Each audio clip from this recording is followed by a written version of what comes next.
I'm in the game. Hello, I'm in the game.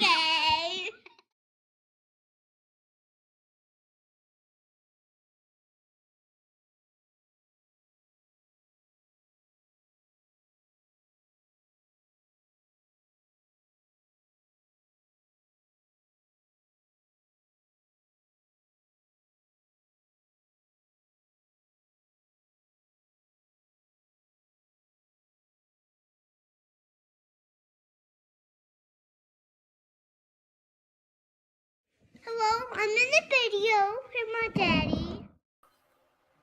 What's going on, everybody? So this week we are meeting modz from YouTube, person out of the UK. So we're going to get to know kind of his area and what he's all about. So first off, here's Mark. Go ahead and plug your Facebook page and your YouTube channel. Okay, so yeah, YouTube channel obviously is Mark's Modz. Started it about 3 years ago, and yeah, I do everything from part works, which is where I started, to plastic model kits, and just currently starting to build a train track, a double O gauge train track, which is interesting. I do 3D prints as well. Just getting into the designing of them, and yeah, I have a Facebook group, which is Mark's Modz Builders Group, which is, I think we're 87 members now, so it's really going strong. That's only been up for about a month, and that is where you can post anything, absolutely anything, all that you've created. So I even had my wife, which is York's Crafter. She was saying, you know, can I post my diamond paintings on my cross stitches? Whatever you've created, post it. So yeah, it's just a nice community and welcoming everybody and just sharing the work that we work really hard to do. And I think that's important to share that work and people to appreciate the work that you do and the time you put into it. So let's just start off with what you like to build. Right. Okay, so my thing I love to build is I love my part works.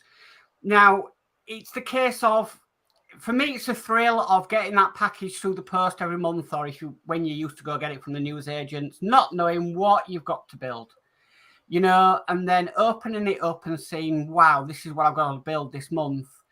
And I still get that really, really excitement from that happening. I mean, my next lot of Titanics came today, and I'm always beaming when I get deliveries because, you know, I get to see what we're doing next. And that part of me has never, ever gone in the years that I've been doing the models. And then, you know, after a while, I think, well, what else can I bring to the channel? So, you know, it's looking at other avenues. Plastic model kits is one thing that I haven't delved into too deeply. I've done a couple, but it's definitely something that I want to look forward to, you know, in the future of doing more of them and, you know, trying to hone my skills a little bit more on them, because that's one area I think I'm lacking in a little bit. And I know there's so many kits out there and it's amazing, you know, what you can build now. Excuse me. It's better when I was younger, when I think the first one I did was a Red Arrow plane and the thing was covered in glue, but I was only about 9 years old at the time. And I think I had more glue over my hands than I did anywhere. And it's now a fear of mine. I don't like getting super glue on my hands. If I do, I have to spend ages getting it off before I can start moving on to the next bit. But yeah, it's, but I do love my part works, and, you know, some of the models that you can get for what you do is amazing. My first ever part work was the Millennium Falcon, and that is still my most favorite model to this day that I've done. So when you talk about the type of that kit, you're talking about the ones that are like the Ghostbuster car behind you, that R2D2. Yeah. I'm assuming the Millennium Falcon's the same thing right there in the background, yeah. Right? So the ones that I've done, that I've completed, is the Millennium Falcon. That was my first ever one. Then I did the R2D2.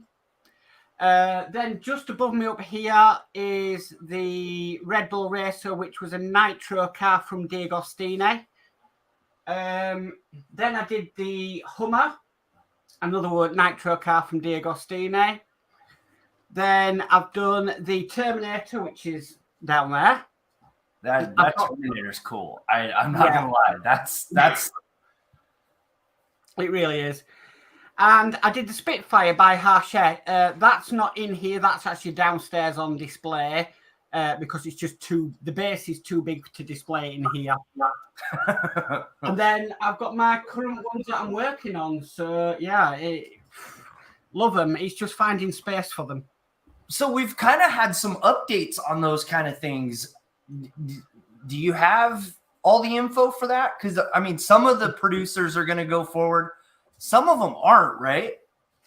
Yeah. So I've got to I will give a shout out to somebody in the community that has really kept us in the loop with what happened with what unfortunately happened with Eagle Moss, and that's Todd at Marvel Phoenix.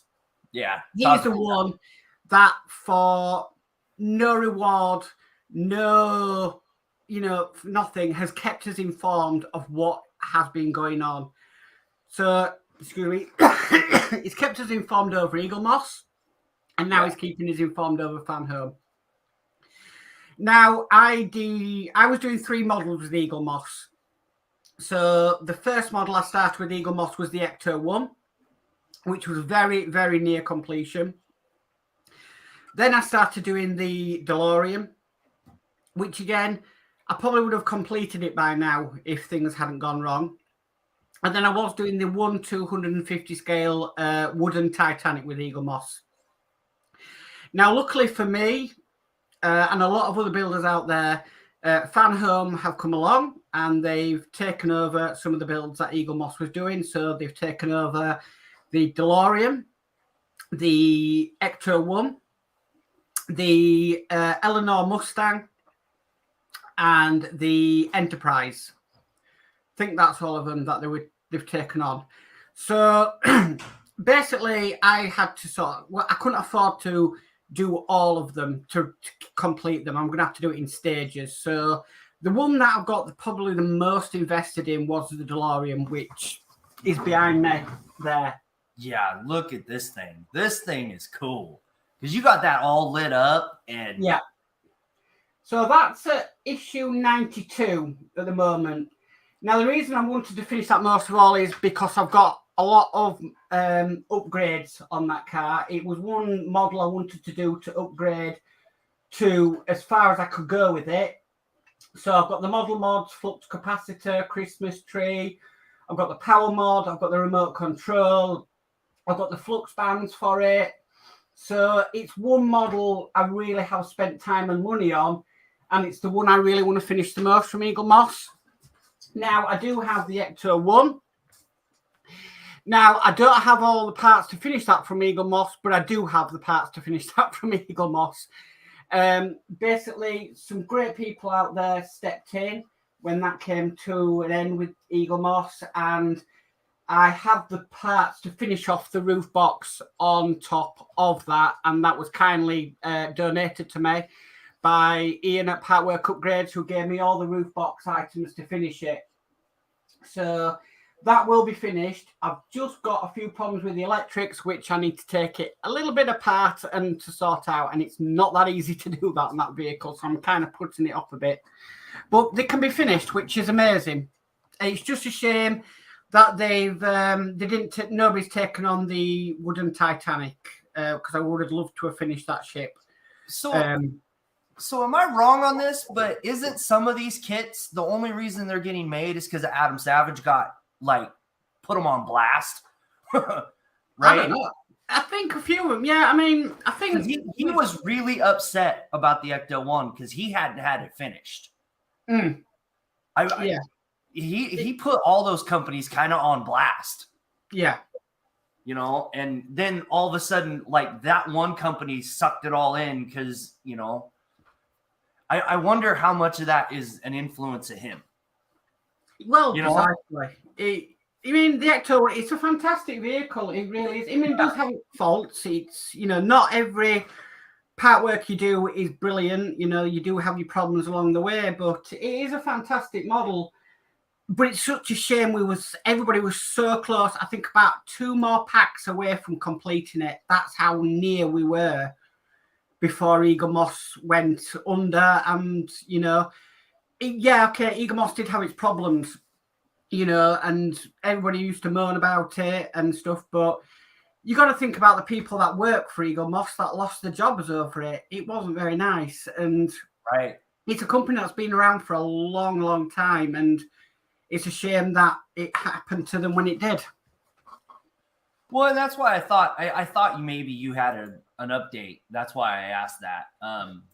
Well, the update is that hopefully by next month we'll start seeing some bits being released. Nice. So we're hoping by April we'll start seeing parts being sent out. So I'll start seeing my next parts of the DeLorean come to me. Now, that's awesome. What Fan Home have done, which is brilliant, is they've not only taken on the model and said, right, you can build this model with us. You can start from issue 1 and build the model.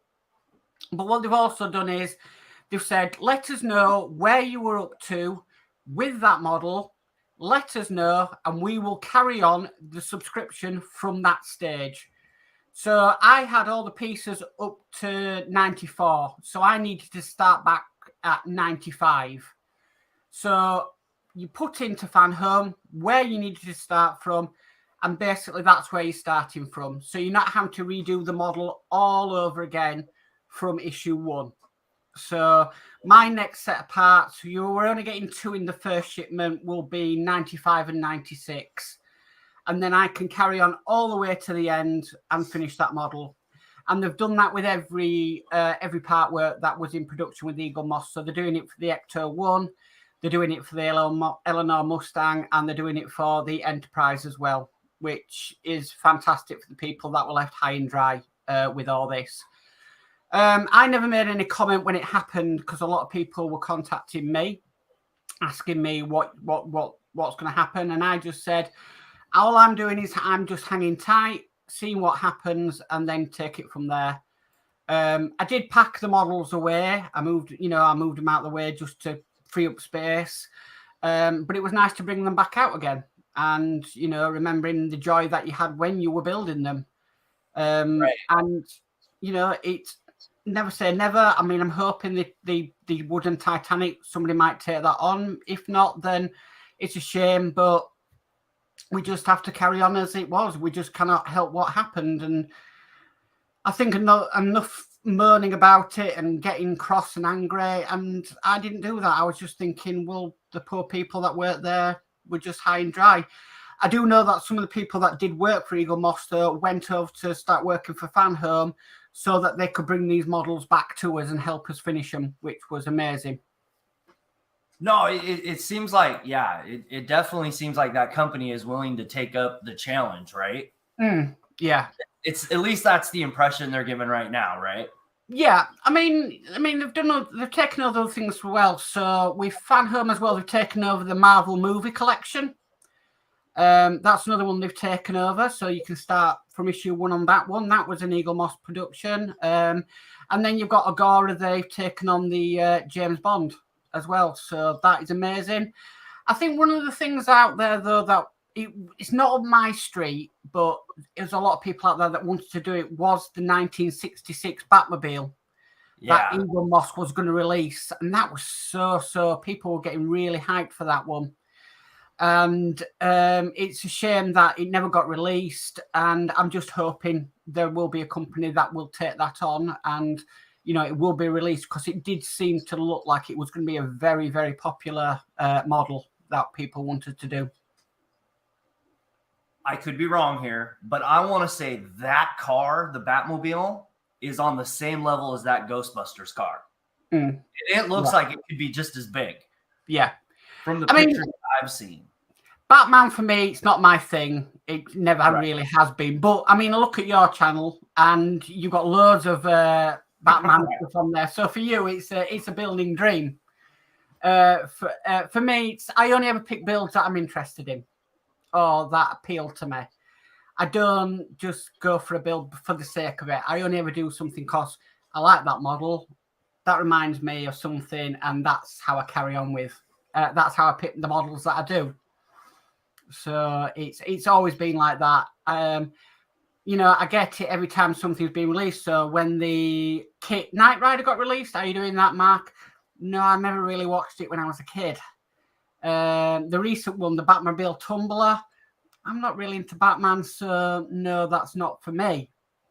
So for me, I only ever like to go with what I'm going to enjoy doing and what interests me the most of all.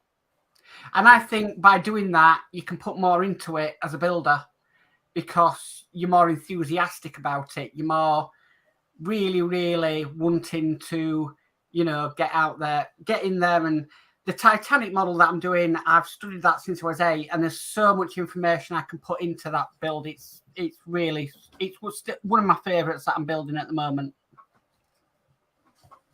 Now you have a Titanic behind you, right? That's not the kit you're talking about, though, right? No, that was a gift actually from a YouTuber called Jay's channel. We met him up in Bridlington last year just for a little bit of time away, and he bought me that, and that is the Cubic Fun Titanic. And that's all lit up. It's really, really interesting to do. It's like foam blocks. And it lights up and everything. It's really, it's quite relaxing building that one. Okay, you're going to have to explain foam blocks to me. What are you talking about? Right, so it's like cardboard. But okay. in between it, it's like a thin bit of foam. Okay. So basically you can bend it into which ways you want, and it's quite strong as well. So basically, you got a layer of cardboard, about 1 millimeter foam bit, and then another bit of cardboard on top of that, and then that's basically what you're building it as. And they are really good fun. You can get them on Amazon and everywhere. They are really good kits to do. That's my second kit I've done with them.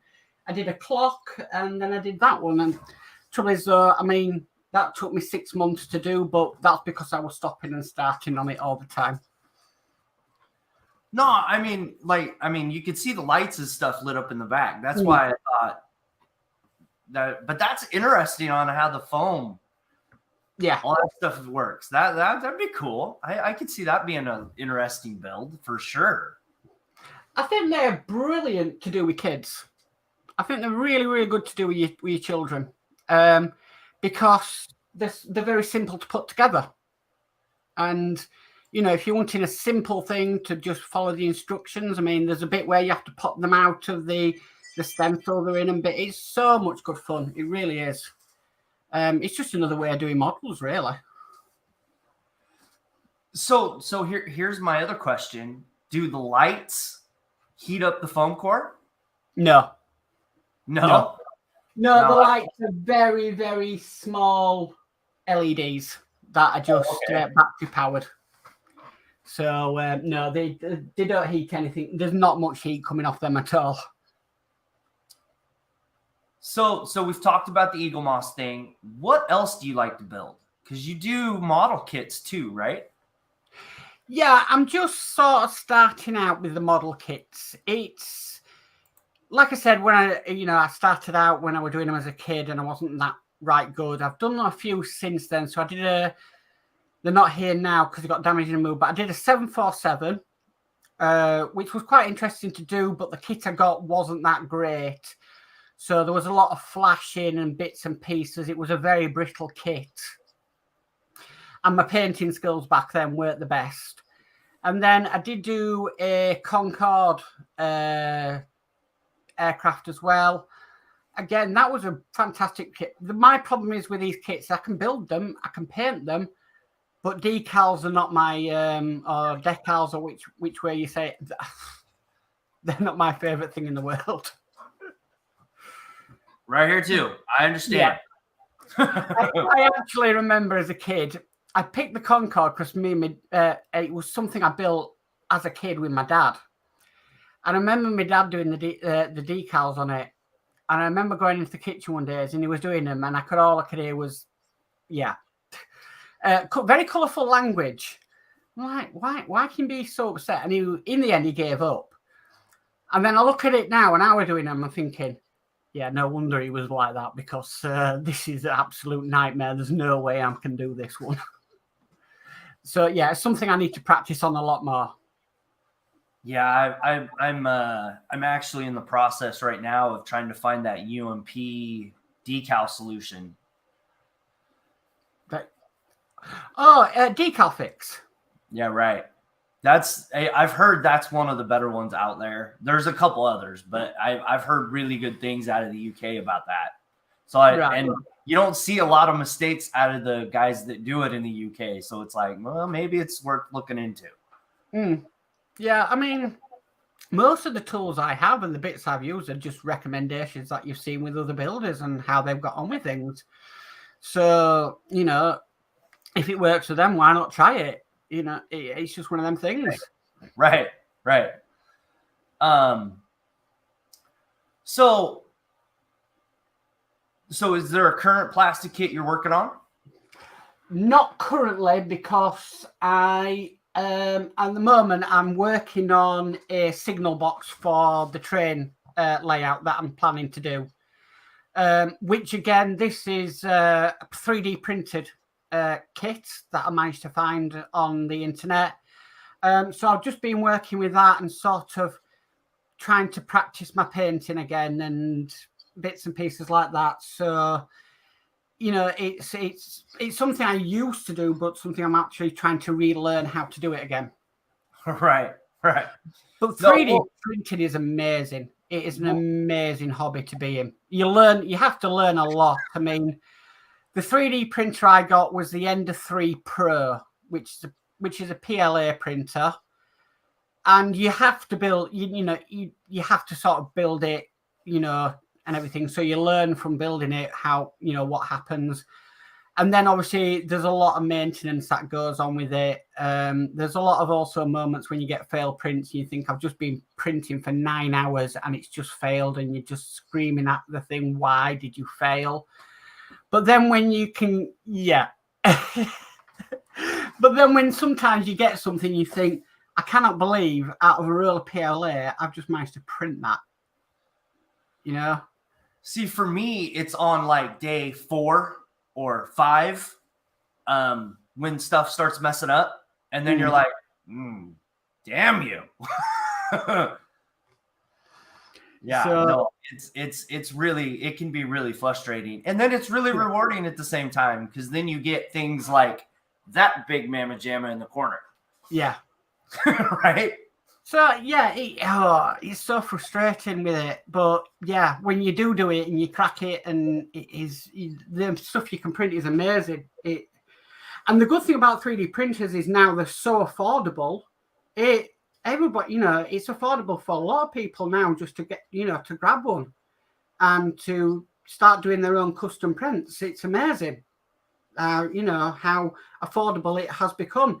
And I know a lot of it behind it is, you know, well, they use up a lot of, you know, electricity and stuff like that. They really don't anymore. In fact, if I run mine, it's like having a little mini, you know, warm heater going off in here. So it doesn't really bother me.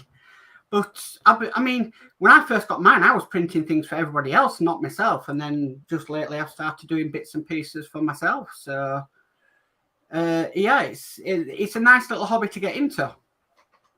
Like when I know I'm going to be like printing or when I need to airbrush in the wintertime, I'll turn on my 3D printer and let it run for like a day. Yeah. Pick something that I know it's going to run for a while. It will literally change the temperature in this garage. Yeah. And all it is the nozzle's at 200 and the bed's at 60. Yeah. And like you can literally I mean, I still need a heater because it's only like 40 degrees outside, but you can change it from like 30 to 50, and then you use this big mamma jamma heater here to take it all the way up to 70. Yeah.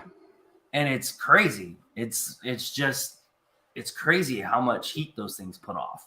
The thing about it is with 3D printers, they're very temperamental in winter, but in summer, they say that's the ideal conditions for 3D printing is when it's warm. Because they say the PLA is more brittle in winter than it is in summer. So I've had stuff in winter that the PLA is broken, and I'm like, why have you done that? It's so frustrating. So we probably have the same weather, temperature, climate conditions, right? Really rainy, and then it dries out, right? Yeah. So what I've noticed in the summertime, you can tell the difference between day and night in this garage. Yeah. Because you'll get some of it to be like crystal clear, and then about 12 hours later, you can see the difference in the print when it starts to cool off outside. It is the weirdest thing. I mean, you still have to fix it a little bit, but it's not the end of the world. Yeah. And it's just crazy to look and how much temperature, even with the resin stuff that I have out here, it's the same thing. Yeah. You can tell the temperature difference if I start it in the morning or I start it at night, and you can just see the temperature change through the print. It's crazy. Yeah. So literally crazy. Oh no. And then, I mean, the one thing that gets me about 3D printing, and it's the supports. Trying to get them supports off sometimes can be an absolute nightmare. And I'm just sort of tweaking mine a little bit. So I used to have there's just a full support on it, and then that would take me forever to get off. Now I just sort of have like around the side of it, but they have you what are you using? You using Cura? For the supports. On your PLA printer, what are you using? You using the Cura slicer? Yeah. When we're done here, I'll show you a couple settings that make that easier. Right. It's great, but it's such a fun. It's a very, very fun hobby, and I think it's something that I'm seeing more of now. You only ever saw a few select people that were doing 3D prints before, and it's become so more popular now. It's amazing, and I think it's something that's going to in the next couple of years really, really take off, and we're going to see more people doing 3D prints and maybe doing the kits. Really, I think down the line there'll be the companies may say, right, well, okay, you can either buy the kit or here's the STL file and you get one shot at it and print it. So I'm going to use Kenny as a reference because he made this a great point, and I agree with that. At the end of the day, I agree with what you're saying too. But where his idea comes from is so many people steal files and trade them. Yeah, that you can't monitor that. So no. I don't, based on that, I don't think you're ever going to see the modeling companies do that. And I was like you. I was like, that is going to happen 100%. And now since I kind of thought about it and what he said, and I was like, yeah, he's so right. There's no way they're going to that because they're going to lose money. Yeah. At the end of the day, it's about money. Oh. I mean, I'd love to say that, this hobby's going to get cheaper at some point, but that's not the case. Well, my thing is, if I look back to the late 1990s and early 2000s, is remember when we were, you could literally go on a website, download the latest CD that you've just seen on an advert and not pay for it. And then you could do that again with latest films. And that was rife. That was massively, massively, it wasn't controlled. But now it's more or less virtually impossible to do that, where people are now willing to pay for a streaming service to watch these things properly. Yeah. So I think that people would probably respect that, or, maybe, there is a way in the future that might happen. You can never know. Oh, there's Miguel. He's got a couple car kits out there that compete He's designed in 3D CAD, and I mean, there's some good. He's got some good stuff out there for cars. Yeah, and I don't know if he'll do anything else, but I know the car wise, you can do it. You can make awesome stuff by designing it. Oh yeah, definitely. So, It's amazing, the kits, and there's, I think the possibilities with 3D printers are endless. The problem is, if you've got like me, when you've got the Ender 3 Pro, you've just got to be careful what size you can print, because the print bed is not that big. So, if you're doing like, okay, you want to do a ship, you're having to build it in sections and different sections until you finally can put the whole thing together. So, you got to know what the limitations of your printer are. right. Yeah, because then you get stuff like this, right? Yeah. And that's Galactus. Yeah. I want to print it out bigger, but PLA is not exactly the friendliest, for detail. No. Definitely not. But it's definitely something that I'm glad I got into. And I love doing like little prints, especially for little, for family and everything, Other day I was running out of PLA, so I thought, right, I'm going to use what I've got left, and printed everybody a phone holder, just to have on the desk, just something simple, and it's amazing that you can start them. The only thing I found with my printer, it's a little bit temperamental. If you leave it unsupervised, it doesn't like to play a ball. But if you supervise it and you're in the same room as it, it does play a ball. Yeah. There's times, you're right about that. So it's a case of, right, do I really need to put CCTV on you so that I can keep an eye that you're printing properly while I'm out the room? Or, right. It never, ever goes well when you're not there. Right. And then there's other times, like, you can go weeks without a problem. Yeah. And, it's just crazy at the end of the day. Yeah. So show your Titanic 3D print thing you were showing me before we got on here. This is super cool that you got this done. Okay. So I'll tell you the story behind it. So I'm doing the Harsher, and it is for also in the US, I think in Australia, the Agora. We're doing the 1/200 Titanic, which is a metal hull, and basically it's the same size as the Trumpeter 1/200 Titanic. Now, I don't do it anymore because I was having problems with it, but I did the Bismarck, and the problems I had with the Bismarck was flipping the superstructure deck, up and over was an absolute nightmare because you were just damaging parts. And I was finding the same problem with the Titanic, that we were putting LEDs underneath the boat deck, and then we had the very thin davits on top of the boat deck, and we were still having to flip it over and over.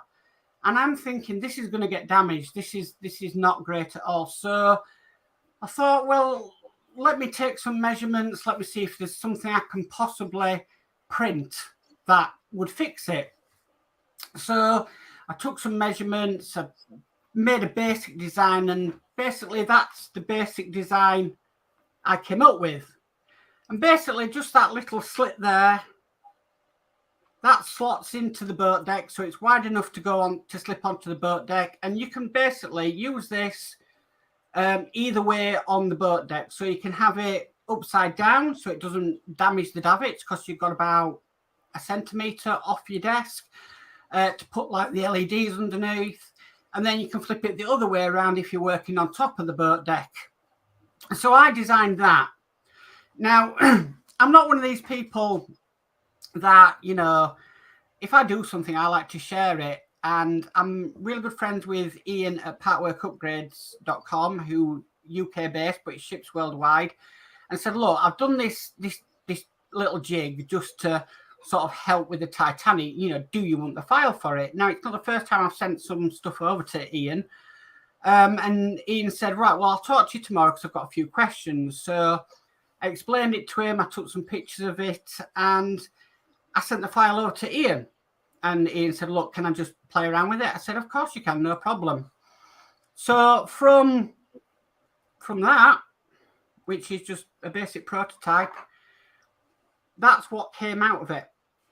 So this is what you can get from Partwork Upgrades. There are different colours available. This was just a simple prototype. Ian was using up the resin that he had. So I think this is flamingo pink. So he came up with this. Obviously, we're not using as much resin in there, but it works exactly the same as that. And basically, Ian said, well, I'm really grateful for you sharing this file with me. Look, is there anything I can, I'm just trying to think of a way to repay you. And I said, I don't really want anything, Ian. I enjoy sharing my ideas with you, and, it's really good to work with you. So as a thanks for, sending him the file that had all the measurements, I got my logo printed on top. And these are going out like that. And he sent me a message just before this live stream saying, look, I've had some fantastic feedback over it. And it's nice to create something for the community that's helping people. Right. I just think that's cool that you got, a company to do your little part, right? Yeah. I mean, that's cool. And it's cool that they see the value in it too. Yeah. Right. I'm not a greedy person. I'm not a greedy person at all. I wouldn't, if I do something and it's something that can help a wider community, then I'd rather share it and make people's lives a heck of a lot easier or more enjoyable than monetary. Money doesn't mean really anything to me. I just want people to get the best out of the models, and that's how I was always about. Yes, my channel, I do earn a little bit. You don't get much, but YouTube money, and anything I make, I just put straight back into the channel, whether it's tools or improvements in technology or anything like that. It just all goes back into it, and I think that's a great mentality to be. I'm not going to make huge money, but I just put it straight back in, and I can improve things where I can, and that's always been my goal at the end of the day. And that is one of the cool things about your channel too, is you can tell you're trying to put stuff back into the community too, and show the good, bad, how you improved it. Well, it was the community that first helped me out, and that's how I got into YouTube. So when I was doing the Millennium Falcon, and when I started the R2D2, I didn't know about YouTube and building and builders on YouTube. I knew nothing at all.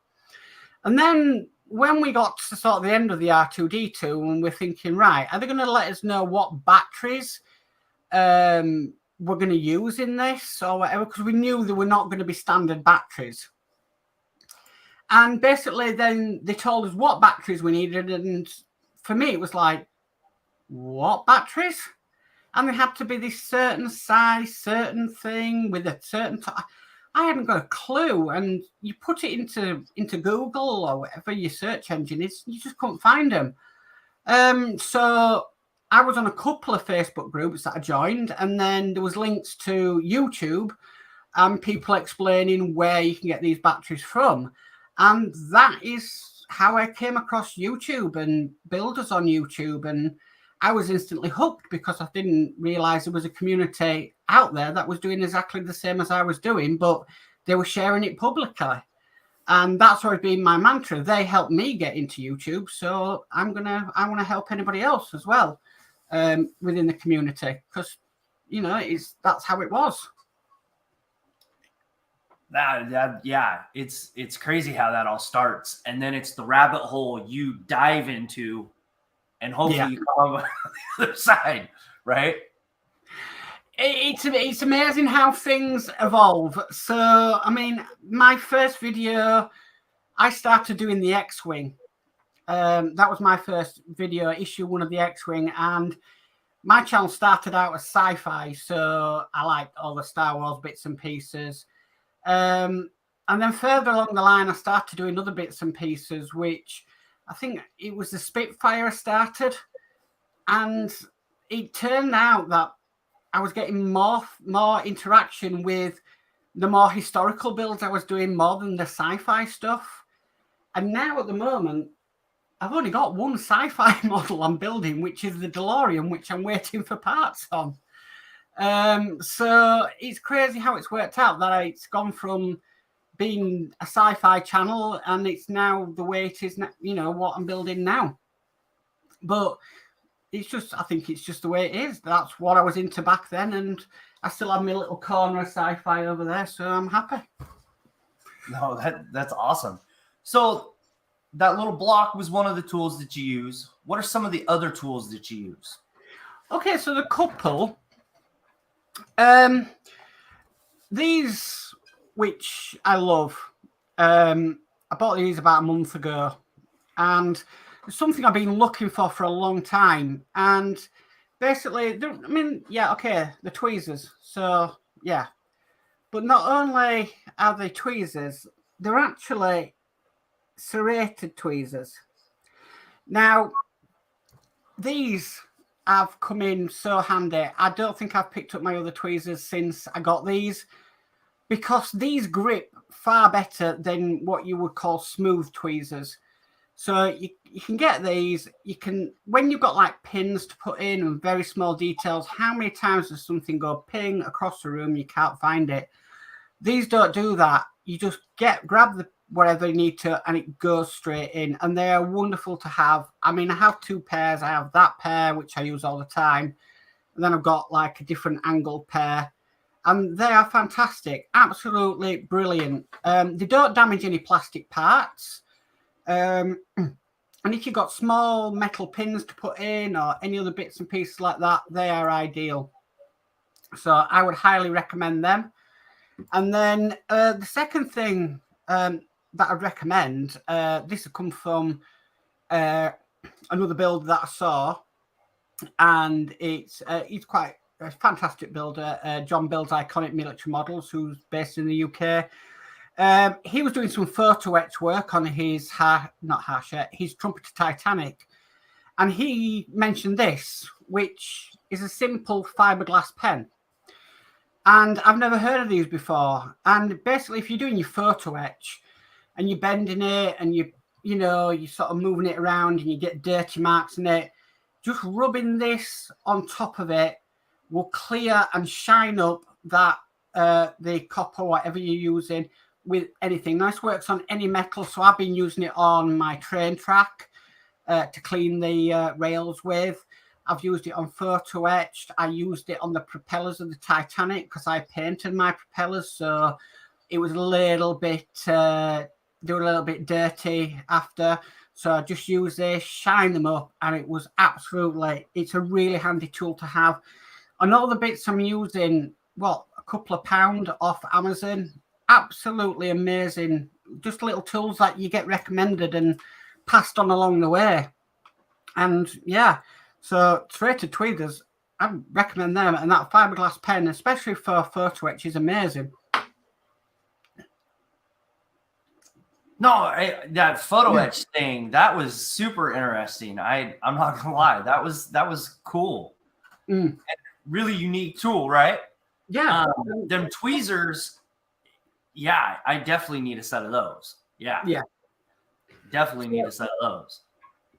I don't know if it's for you might have to search it, but I do have now, and it was only launched last week, I do have an Amazon store, which is in the description on my channel, which leads to a UK store where now I have everything that are the tools that I use in the store, so that you can go in there, have a look if you need to look at them or get them, and then you might just be able to copy and paste it and then put it into the USA Amazon, and then it should also bring it up. I'm not that far ahead on doing a USA shop because it was a nightmare setting up a UK shop.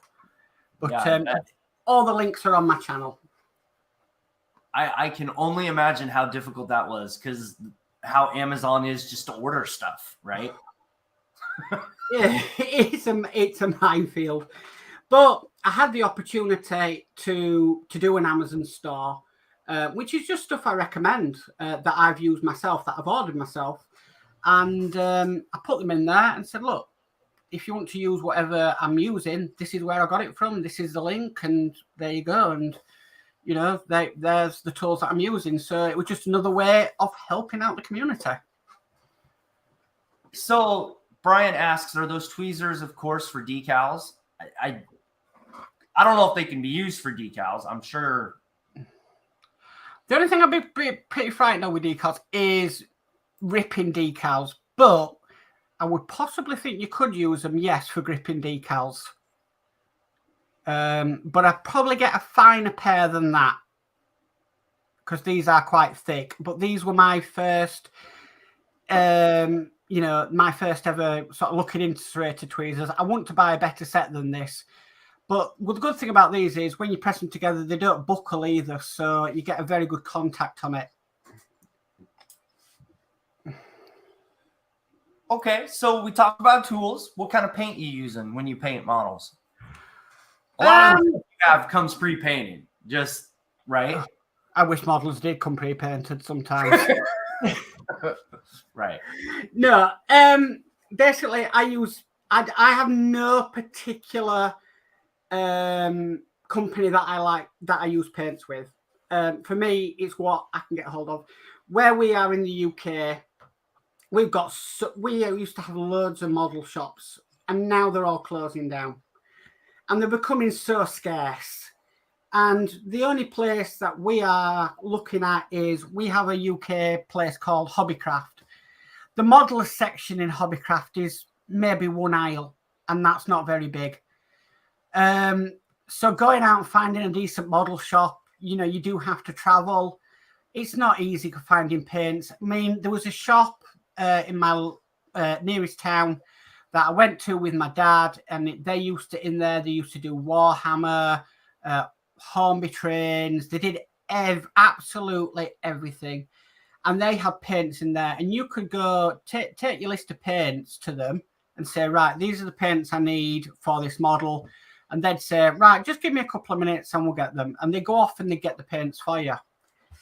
It was an amazing place. They even did like Dungeons and Dragons in there, live playing of the games. And then last year, me and my wife, we went to our town. I said, you know what, I need some paint, so let's go to the model shop. And they were clearing it out. The owner had passed away, and they were clearing it out, and it was gone. And it was such a place that I enjoyed when I was young with my dad. He first took me in there. And as a little kid, you'd look up and the ceiling was miles away, but you had boxes and boxes of plastic kits to the ceiling. And you were looking at them thinking, wow, this is amazing. How can this place be? And then as an adult yourself, you look at it and you think it's gone. It's all them years, and it's another memory that's gone. And so many places are shutting down, and it's such a shame. But I think a lot of it now is a lot of people are just more purchasing things off the internet than going into the shop and sort of looking at the model and asking advice. And I think we've lost that in a way, and it's going to be a shame when a lot of the shops are gone.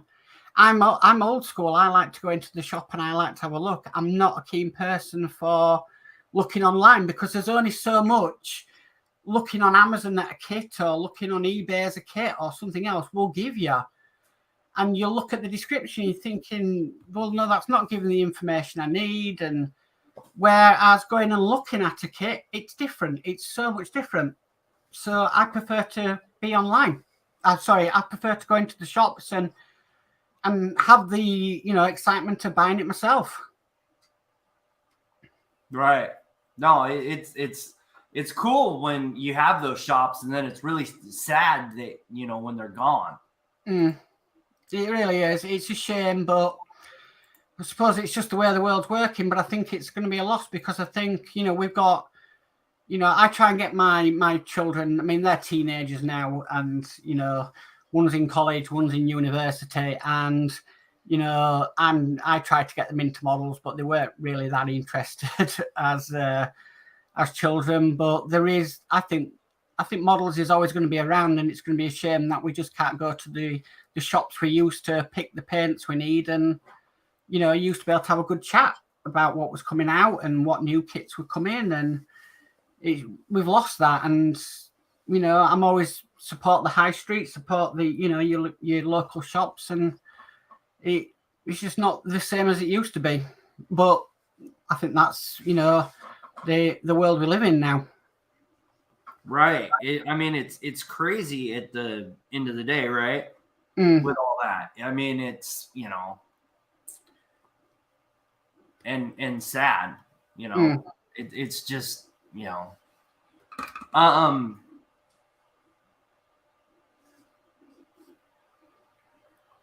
So we've talked about paint, we've talked about tools, we've talked about what you like to do. We've hit about that hour mark. Did you have any questions for me? Oh, right. Yeah. Well, a couple, actually. I know you probably don't get this a lot, but I think what you do is fantastic. You take your time to introduce us to different people in the modeling community. Where do you want to go with your YouTube journey? I really don't think that far ahead, to be honest. This is kind of the one thing that's going to change a little bit is how this is formatted. And there's a lot of people coming to the community onto YouTube, right? But I've gone far enough into this, and I'm going to be having people come back, and it's just crazy how this journey has been for me, right? Yeah. But it's all about like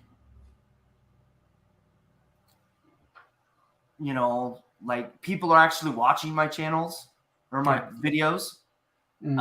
That's new. I'm still getting used to that. And I'm not talking about Meet the Modeler stuff. I'm talking about like the final for the small group build that I just did. Yeah.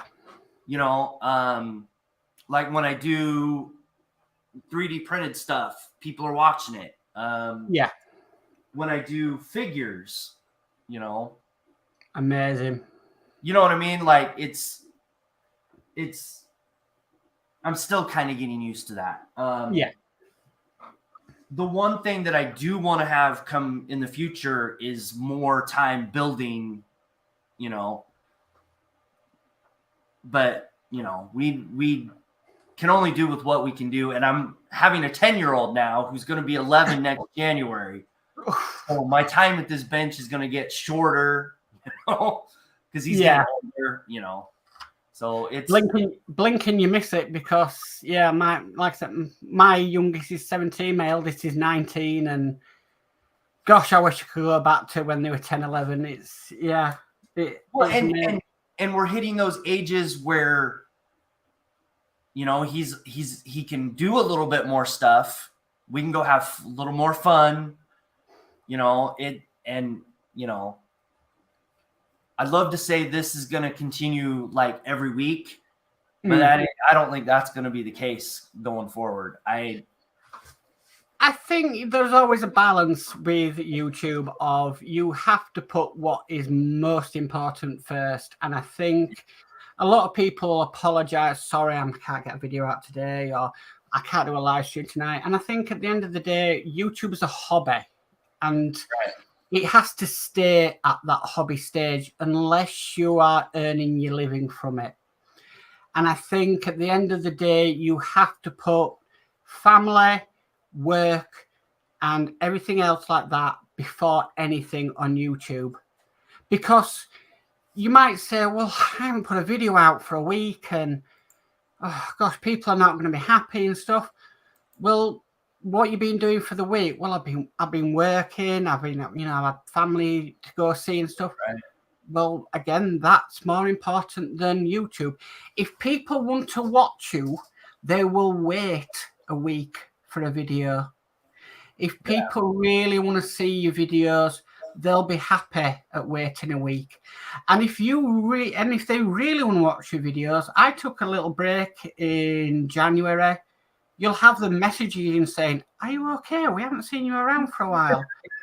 And that means to me is they're caring about me more as a person than they are what I'm building and what I'm doing on YouTube. So if you can't do anything for a while, then people will wait. And if people don't want to wait and they're not happy, well, then that's their opinion. That's their, prerogative. And we all respect that. And, it's always a hobby. And I do take what I do on YouTube very seriously. I mean, we were discussing this. I have certain, things I don't like on YouTube and stuff like that. But it's a hobby. And when you don't enjoy it and you're finding it a chore, take a break. Take a break.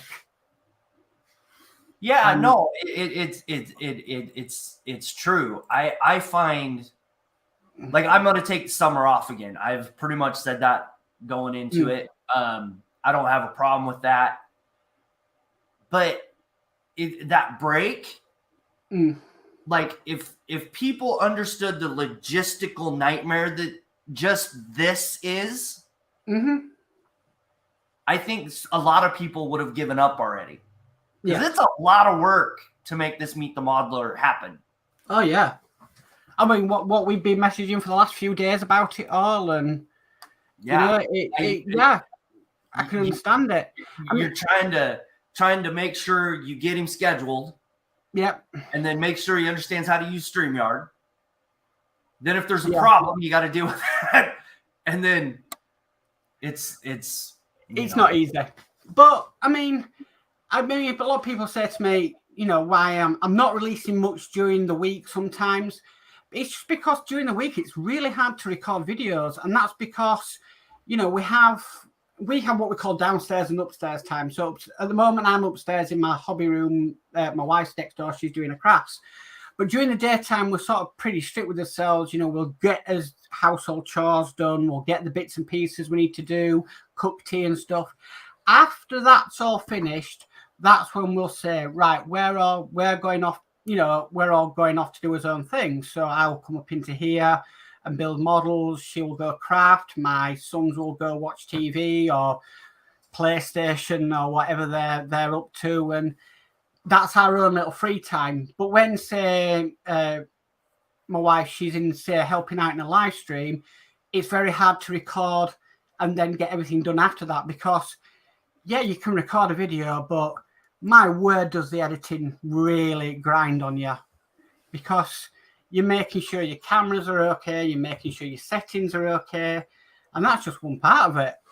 It does take a while to set up to record a video, and then if you're doing more than one model, it's even more than that because you have to reset everything to do a different model. Right. Yeah. Right. And then you have to tell the story from start to finish, or just do the finish because you blew the rest of it. Right. It's and then the worst thing is when you come to edit and go, oh, why is there no sound? And the microphone has not been on. And you're thinking, oh, what? I've just done all that time, all that explaining, and there's no sound to the video at all. And sometimes some of my videos are like, right, so I'll redo the introduction. It's like, right, okay, not happy here. It didn't record sound, so I'll put music to it. And you can actually tell in my face how annoyed I am because I'm like, I mean, I use OBS to record, and I'm telling you, that can be as temperamental as a 3D printer. It's a nightmare in OBS. It works when it wants to work. Yeah, I'm an iMac guy, so OBS really doesn't work on the iMacs, so I can't even use it. So you just think, oh, that work, and I'm just thinking, the problem is, if you've screwed something together and it's only a couple of screws, you're thinking, well, I can undo them and I can redo it. That's fine. But when you've used super glue to glue things together and stuff, it's like, I can't go over there and take that apart. It's going to be virtually impossible without breaking something. So, yeah, it's it's crazy. It really is. Right. So, but I think that's just the way YouTube in it, and we always laugh at the end of the day. It's just like, why? It's just, madness. But we're not all professional TV channels. We're just little channels just trying to do something. Well, and here's the other thing about YouTube that, and I'll say this about the modeling community. If you're honest with everybody, they're right back to being honest with you. Yeah. And you can tell which channels are all about drama, which ones aren't. And you can tell real quick. Yeah. Well, I mean, one thing in my videos is, and I've always had this, I've always had the same thought, is I don't heavily edit them. I don't try and edit the videos. So if I'm having problems building something, then you're pretty much going to see me having problems building something. And that's always the mantra I've been, because everybody could say, well, thank you, I had the same and I saw how you managed to resolve it, and that's brilliant, thank you, really helped me out. Instead of, right, cut, right, that's done.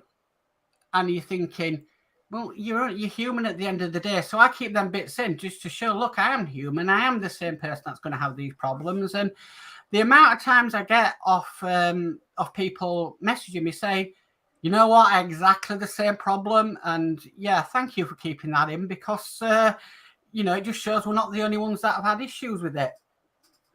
So, I don't edit them. And the one thing I've started getting into is, at the end of my videos, I start putting my outtakes in. So if something's gone wrong, or which 9 times out of 10 it does, or, then I put it at the end just for a laugh, because we're only human and it's good to have a laugh at the end of the day.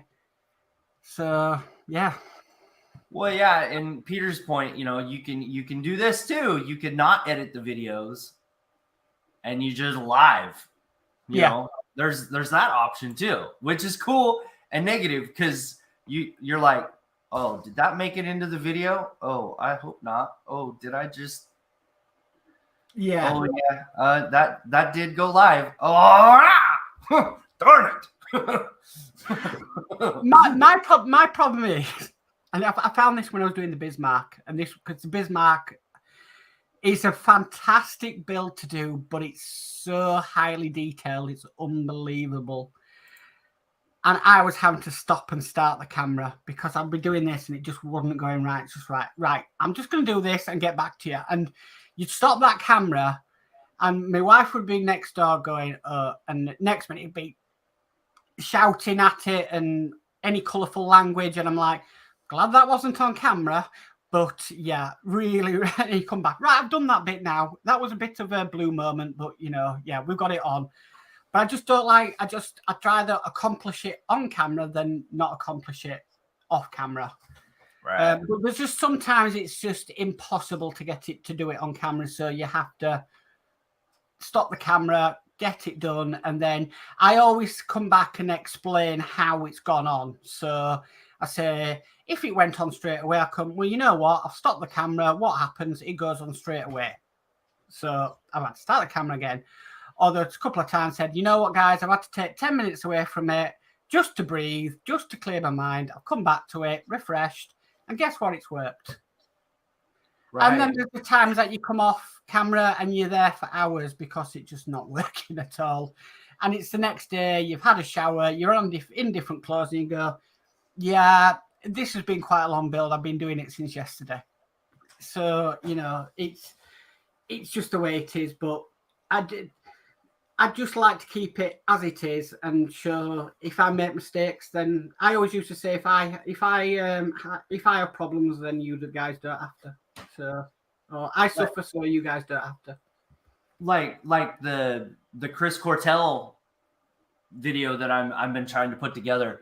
I've probably recorded 3 of them and erased all of them because it's not perfect for that type of video, right? It's been a real struggle the last 2 days trying to get that one done. and everybody will understand once they see the video, but Yeah. like it's a real struggle with that one at the moment. So yeah. But at the end of the day, we are our own worst critics. So when your video's gone well, and because you're beaming at the end of it, you're thinking, yeah, crack that one, and then when it hasn't gone well at all, because you're just like, is this worth really putting out to it? When within Partworks, you get a cable and it says put this label on it, and that's it. And you're like, really? Is that it? What, a 5-minute video just for that? What is the point? So I started doing little jingles. So like, we've got a cable on the label situation or something, just to put something comical in there, just to make people laugh and just say, that's just a crazy one. Did you have any other questions for me? I just think keep going. I think this what you're doing is brilliant. It's brilliant for me because people know who I am in the UK, but not maybe much in the US, and I think it's fantastic. And I know there's a lot of other builders that would love to be in the position that I'm in right now and be able to talk and promote the channels they've done. I've got a lot of good friends on YouTube that have come in tonight, that have been in the chat, that would love to be in the position I've been in tonight, and that's been a privilege to come on your show and come on your channel and talk about what I'm doing and how I got here. So keep going on it, man, because it's really going to be popular. And I hope I shared the link out for the live stream out in a few places on Facebook and stuff like that. And hopefully tonight you yourself have got some more people watching your shows, which is really, really important for you as well, because you deserve it. You take this time, you're a family man, and keep at it, man. You will get you far, and hopefully you'll get some people back. I mean, you were saying beforehand, before we went live, I've never seen these people before. Who are they? I'm like, don't worry, that's so-and-so. Don't worry, that's so-and-so. Don't worry. It's just because I shared it to all my friends and people I know on YouTube in the UK and everything. I shared it with the HTM guys, and that's the Hobby Time Modeliers, and it was shared with the MCC UK guys here in the UK. So that's a new page. I haven't heard that one. They've got a Facebook group, MCC UK, and there is a YouTube channel as well. Great group of guys. They're just plastic modelers doing the same as I am. Just they get together every fortnight, do a show, and it's really good. So yeah, there's a Facebook group for them, and there's also a YouTube channel for them. Oh, nice. So yeah, so hopefully you've picked up a few new people tonight from the UK. Fingers crossed for you. And that's my way of saying thank you. Thank you for having me on, and thank you for letting me talk about myself, because here in the UK, if you turn around and say, what's your bad points? Well, I'm not very confident. I'm not very... Never somebody asks you, what are your good points? No. We're our own worst critics here in the UK. No, I mean, like, being in the US, there's the time zone difference, so it's trying to make it all work. Like, there's... I want to get a bunch of people on from Australia. Oh, yeah. And that time, like, they're 18 hours ahead of me. And, like, one of them's going to be on Friday. One might be on Sunday because he has Tuesday off. It's just getting all that worked out. And, yeah. But you will. I can only control what I can control. Yeah, but you will. You'll get there. And like I said, I mean, I've just seen some of the chat come in saying that they sub to you and they're obviously going to watch us. So well done. Well done. And if I can bring some traffic your way, then it's definitely been worth tonight for you as well. And thank you for doing that for me.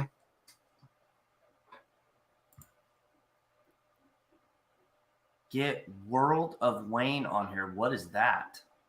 That's a movie, right? Wayne's World? No. Okay. World of Wayne is the UK's top artwork builder. He has over 60,000 subscribers. He does it for a living. Oh, okay. And he's the reason I got into YouTube, and he's the reason why a lot of people got into YouTube. If you can talk with Ian can liaison with Wayne, because Ian's one of Wayne's moderators. If you get World of Wayne on here, you've made it, guy. You really have, because you'll get a lot of traffic your way. And I think Ian will agree with that. Yeah. Ian is a legend okay. All right. We'll see. Like right now I have everything booked out till May. So I'm kind of letting the calendar move a little bit before I get some more people on. But I think the end of May is going to be where I start my break. Yeah. Wayne's coming to Wonderfest this year. Oh, okay. He came last year. He's done some work with Aztec Dummies and Ian, who's the other person? Forgotten his name. Sprueverse. Don't know if you've heard of them. I think so.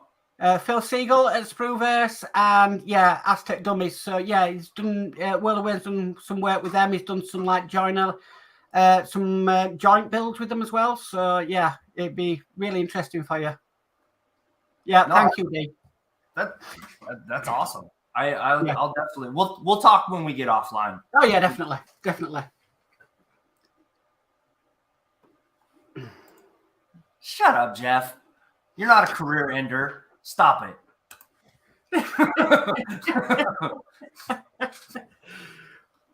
All right.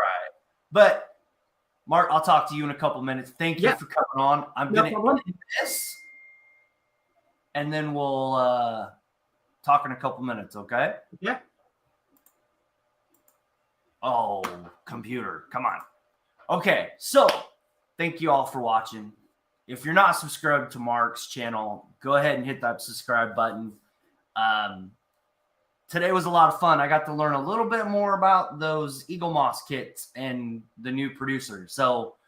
And he does great work. So we'll see you guys next week. To be honest, I've been busy with my son the last couple of days, so I do not know who's coming on next week or what day. But I will try to make a post Wednesday of next week. Tonight and tomorrow, I'm going to try to work on my Chris Cortell tribute video. So we'll see if I can make that happen. But thank you guys for watching, and I will see you next week.